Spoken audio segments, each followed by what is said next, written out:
हे viewers, तो कैसे हैं आप सब। सबसे पहले बात की आप ये सोच रहे होंगे कि बहुत टाइम हो गया वीडियो अपलोड क्यों नहीं की, कुछ न्यू।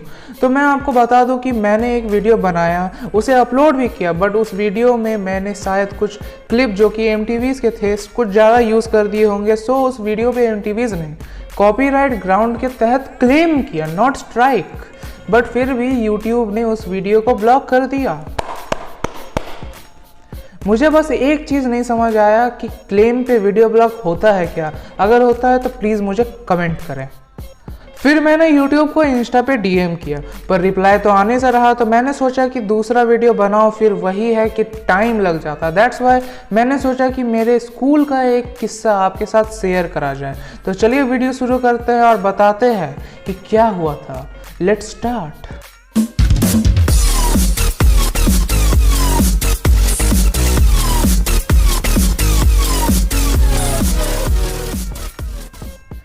तो बात है 10th क्लास की। हम लोग के बोर्ड एग्जाम स्टार्ट होने वाले थे कुछ ही महीनों में, करीब 2 महीनों में। तो हुआ कुछ ऐसा था कि स्कूल के तरफ से हमारा सिलेबस ख़त्म हो गया था, बट हमें छुट्टी नहीं मिली। जस्ट इसी के पहले वाले जो भैया लोग पास आउट हुए थे उन्हें मिली थी, बट हमें नहीं मिली। सो अब सिलेबस तो ख़त्म हो गया था और उस टाइम टीचर्स आके या तो हमारी क्लास लेते थे।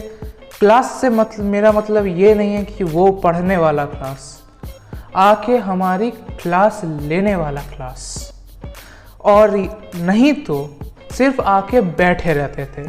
और फिर कुछ चंट चूतिए बच्चे तो हल्ला करते रहते थे, वो तो और अलग है।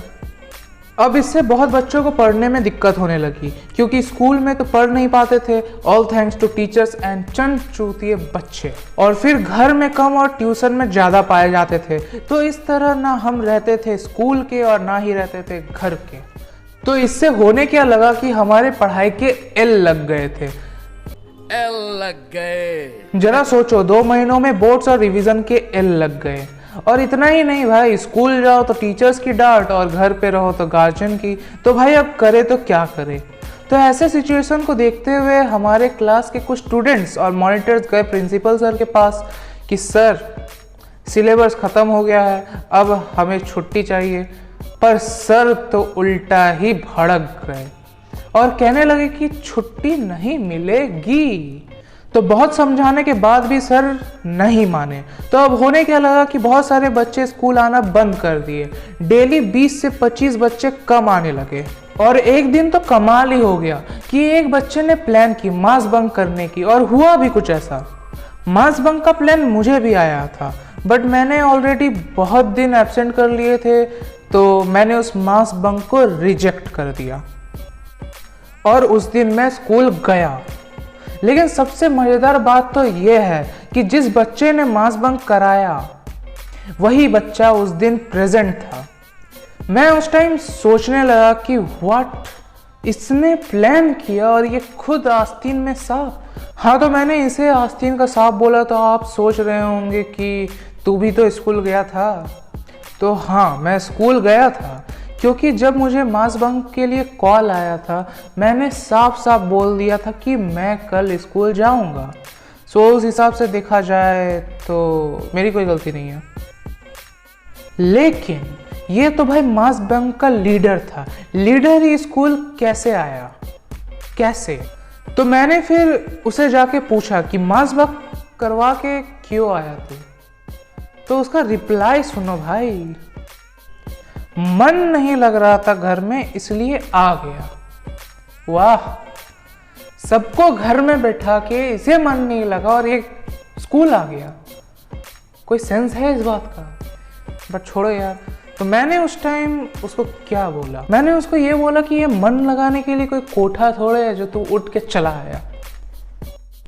तो उसने फिर बताया कि अरे नहीं देख, बच्चे तो कम हैं, छुट्टी तो मिल जाएगी ना, 5 बच्चों में क्लास थोड़े होगा। जी हाँ, सही सुना आपने, 5 बच्चे, सिर्फ 5 बच्चे आए थे उस दिन। तो मैंने भी सोचा बात तो सही है, छुट्टी तो मिल ही जाएगी, पर ऐसा हमारी किस्मत में लिखा ही नहीं है भाई। स्कूल वाले तो हमसे 2 कदम आगे हैं, दोनों सेक्शन को कंबाइन करवा के पढ़ाई ही दिया। मुझे तो कोई फर्क नहीं पड़ा, क्योंकि मैं बंक का सोच के आया ही नहीं था।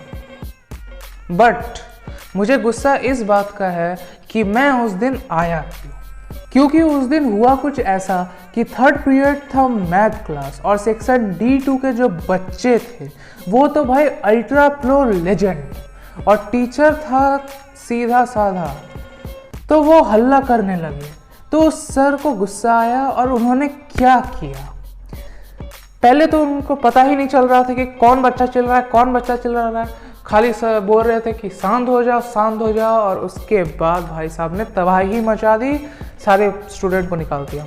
सारे निकलो साले, सारे निकलो, सारे स्टूडेंट को निकाल के ग्राउंड में खड़ा करवा दिया गया।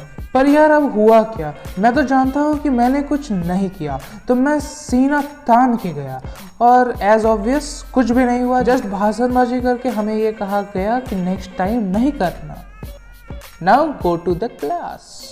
पर D2 के बच्चों ने तो जैसे कसम खा के रखी थी कि आज जो टीचर आए उसकी लेनी है। वो ये सब हरकत करते गए और सब टीचर से डांट खिलवाते गए।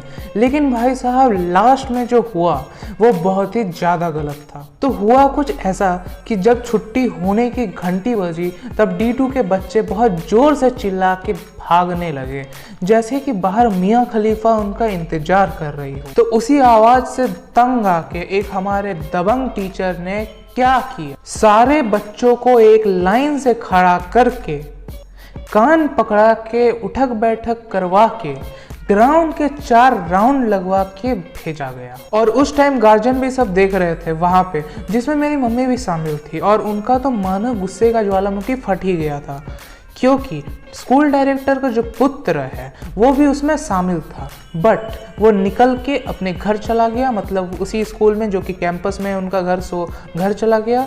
बट पनिशमेंट के हिस्सेदार तो वो भी था, पर वो तो घर गया भाई, जो कि स्कूल कैंपस में ही है, और जाके फ़ोन लेके आके शूट कर रहा है। अरे कुतरिया, 4 लात पड़ने चाहिए तुझे, ये क्या हरकत है। ये तो तू क्लास में हमारी पढ़ता है, पनिशमेंट से भी बच गया और जाके अब शूट कर रहा है वीडियो। इससे मेरी मम्मी बहुत ऑफेंड हुई। बट कोई नहीं, मैंने फिर उनको समझाया कि यहाँ ऐसा ही होता है। सड़ने वालों की कब्रें मैं खुद खोद दूंगा, बेटे मेरी बारी आन दे मैं।